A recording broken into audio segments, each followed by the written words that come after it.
अरे कल गोगोई जी बड़ा बड़ा उछल उछल कर बोल रहे थे। अरे गोगोई जी, आपको मालूम है उन्होंने चीन के बारे में, आसाम के बारे में क्या कहा था? आसाम को आकाशवाणी पर बाय बाय कह दिया था। रिकॉर्डिंग है, रिकॉर्डिंग है। अरे बाप रे, ये तो धोती खोल रहा है। ये पूछ रहे थे, कोई गए नहीं, सिर्फ राहुल गांधी गए। अब आपकी आंख कौन से चश्मे से देख रही है मुझे मालूम नहीं माननीय अध्यक्ष जी। 1 बजे हमला हुआ, मैं 5:30 बजे श्रीनगर में उतर चुका था। तीनों के नाम मैंने बताए हैं, सुलेमान उर्फे फैजल जट, अफगान और जिब्रान। मान्यवर, वो तो एक आशंका थी कि यही लोगों ने घटना की, मगर मैं बाद में एनआईए की जांच पर आता हूं। एनआईए ने पहले से ही इनको, जिन्होंने आसरा लिया था, वो लोगों को गिरफ्तार कर रखा था। उनको खाना पहुंचाने वाले लोगों को अपने कब्जे में रखा था। तो जब आतंकवादियों के शव श्रीनगर आए, इनसे पहचान कराई गई। 4 लोगों ने पहचान लिया, यही 3 लोग थे जिन्होंने पहलगांव में आतंकी घटना को। मगर हमने इस पर भी भरोसा नहीं किया मान्यवर, कोई जल्दबाजी नहीं की। हमने जो आतंकी घटना स्थान से कारतूस मिले थे, वो कारतूस का एफएसएल रिपोर्ट पहले से करा कर रखा था और चंडीगढ़ सेंट्रल एफएसएल के अंदर बैलिस्टिक रिपोर्ट के आधार पर उनका रिपोर्ट तैयार था। जब ये कल आतंकवादी मारे गए, इनकी 3 राइफलें पकड़ी गई। एक M9 अमेरिकन राइफल थी और 2 AK-47 राइफल थी। जो कारतूस मिले थे वो भी M9 और AK-47 के भी थे, मगर हमने इससे भी संतोष नहीं माना। ये राइफलों को एक विशिष्ट विमान के द्वारा कल रात को 12 बजे चंडीगढ़ पहुंचा गया और पूरी रात फायरिंग कर इसके भी खाली खोखे जनरेट किए गए। 2 खोखों का मिलान किया गया, राइफल की नाली और निकले हुए खोखों का भी मिलान हो गया। तब ये तय हो गया कि इन्हीं 3 राइफलों से हमारे निर्दोष नागरिक मारे गए। और मान्यवर, आज मैं सदन को बताते हुए बहुत खुश हूं, मोदी जी ने ऑपरेशन सिंदूर कर आतंकवादियों को, जिन्होंने आतंकवादियों को भेजा था, उनके आकाओं को जमीन में मिलाने का काम किया था। सेना और सीआरपीएफ ने वो आतंकवादियों को भी समाप्त कर दिया। और मान्यवर, कौन पाकिस्तान से आपकी बात होती है क्या? अरे बैठ जाओ भाई। मान्यवर, मैं बताता हूं कैसे इनके आका मारे गए, वो भी नाम के साथ बताता हूं, जगह के साथ बताता हूं, घंटे, मिनट और सेकंड के साथ बताता हूं। मान्यवर, मैं तो अपेक्षा करता था कि जब ये सूचना सुनेंगे, पक्ष विपक्ष में खुशी की लहर दौड़ जाएगी, मगर ये स्याही पड़ गई इनके चेहरे। क्या है मान्यवर? अखिलेश जी बैठ जाइए, मेरा पूरा जवाब सुनिए, आपका सब जवाब आ जाएगा। भाई, आप आतंकवादियों का धर्म देखकर दुखी मत होइए।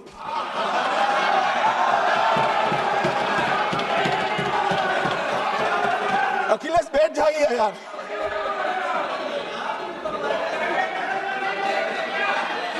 अखिलेश जी बैठ जाइए। मान्यवर, किसी को संशय रखने की जरूरत नहीं है। बैलिस्टिक रिपोर्ट मेरे पास है, मेरे हाथ में है और 6 वैज्ञानिकों ने इसको क्रॉस चेक किया है। सुबह 4:46 पर फोन पर मुझे 6 ने वीडियो फोन पर कहा है कि 100% वही गोलियां हैं जो वहां चलाई।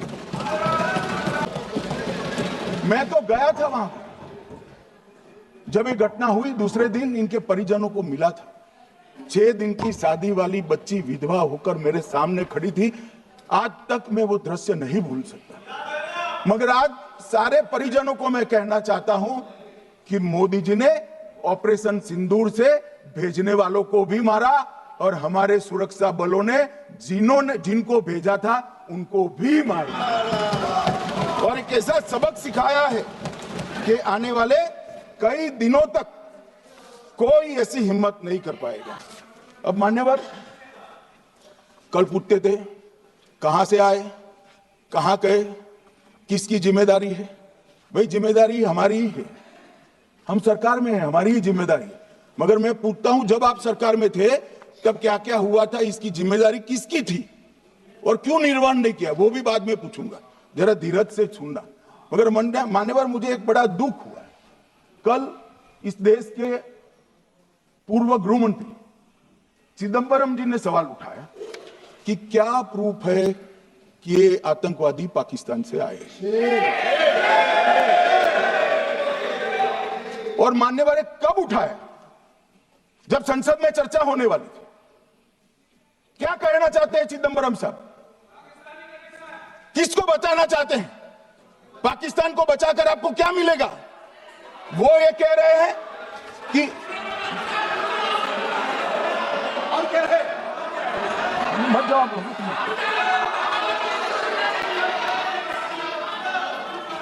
मान्यवर हमारे पास, मैं आज चिदंबरम साहब को कहना चाहता हूं, मैं आज चिदंबरम साहब को आपके माध्यम से कहना चाहता हूं, हमारे पास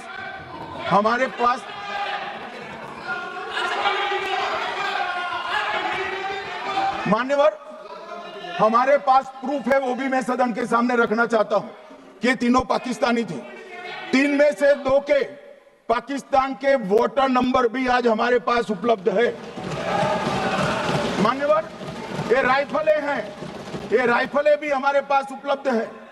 इनके पास से जो चॉकलेटें मिली हैं, वो चॉकलेटें ढोक में से मिली, वो भी पाकिस्तान की बनाई हुई चॉकलेट है। मान्यवर, ये कहते हैं कि पाकिस्तानी नहीं थे, इसका मतलब पूरी दुनिया के सामने इस देश का एक पूर्व गृह मंत्री पाकिस्तान को क्लीन चिट दे रहा है। और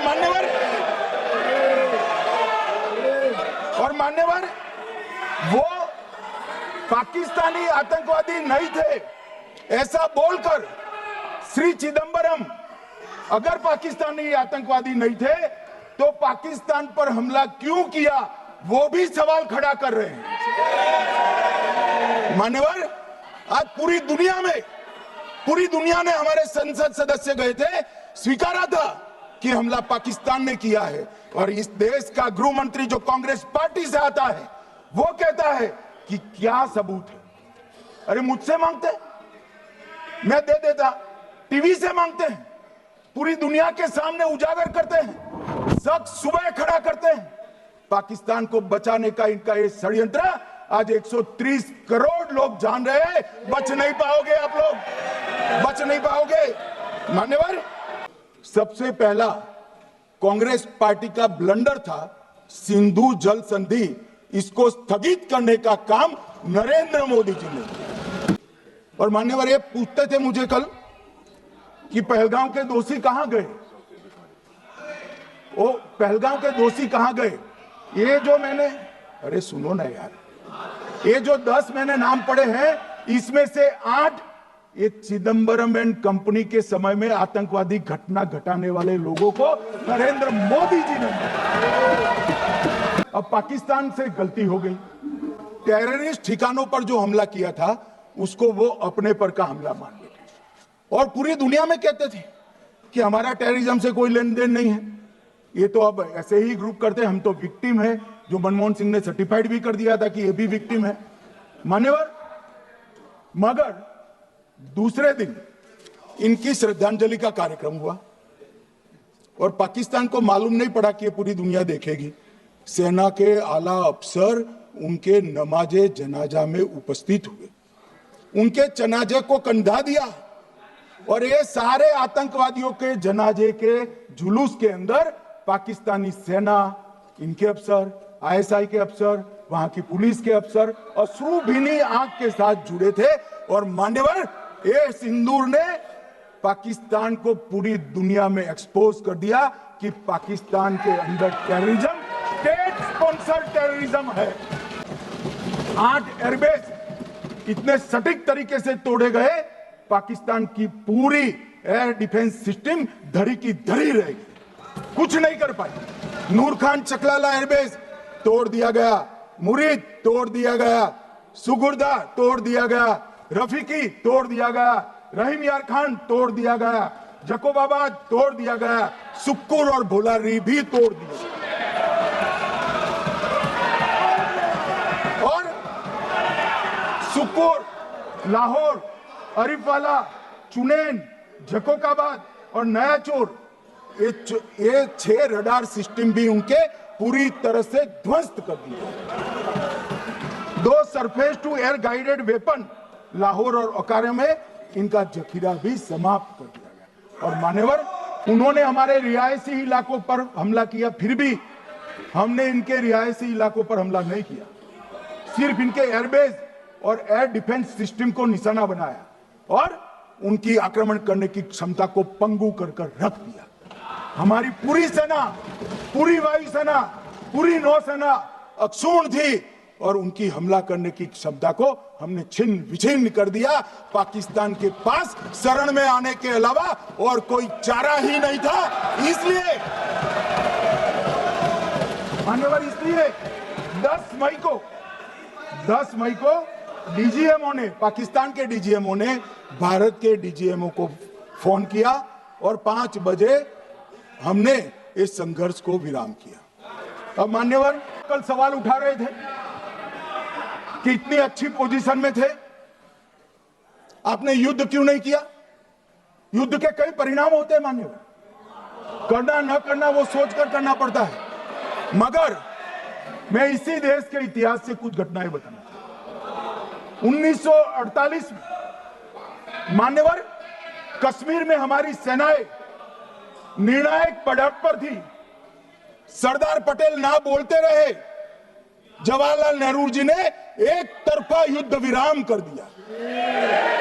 और मान्यवर, मैं बड़ी जिम्मेदारी के साथ कहता हूं, मैं इतिहास का विद्यार्थी हूं, पाक ऑक्यूपाई कश्मीर का अगर अस्तित्व है तो जवाहरलाल नेहरू जी की ये युद्ध विराम के कारण है। इसका जिम्मेदार जवाहरलाल नेहरू है।